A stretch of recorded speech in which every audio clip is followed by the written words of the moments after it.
The book is Night Train to Varanasi, subtitle India with My Daughter. Yes, it's a travel memoir about the trip I took to India with my daughter, Anna, for 2 months when she finished high school. I love Anna and I love India. I wanted to bring them together so they could love each other. Sounds pretty straightforward, right? The place mentioned in the title, Varanasi, if you're not familiar with it, is the most sacred Hindu center on earth, and of course, therefore, the holiest city in India. It's the Hindu equivalent of Rome for Christians and Mecca for Muslims. It sits on a grand sweeping curve in the Ganges that Brett Whiteley would be proud of. It has an intense, hypnotic, confronting atmosphere. It's a place where all Hindus want to go at least once in their lives, if they can afford it, on pilgrimage. They also want to die there, have their bodies burnt beside the river and their ashes thrown into the river. It ensures good karma on the path to reincarnation. So it's a very special place, even by Indian standards. I've loved India since my first visit as a wide-eyed 22-year-old in 1984. I've had some remarkable experiences there and made some very deep friendships. It's also what I would call my existential home.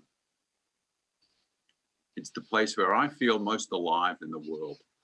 I wanted to share its special status in my life with Anna, to share that meaning with her.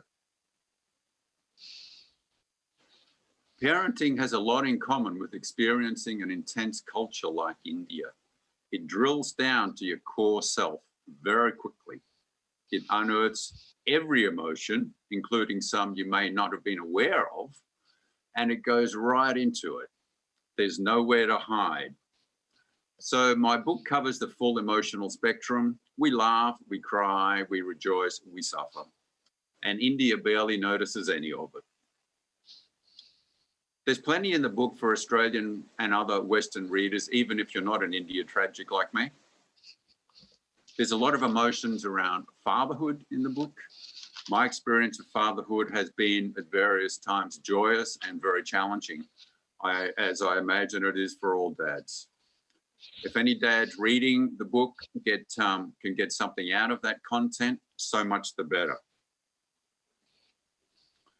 I share those feelings and I reflect on meaning and purpose, and I try, as memoirs often do, to evoke the texture of life, all its pains, its richness.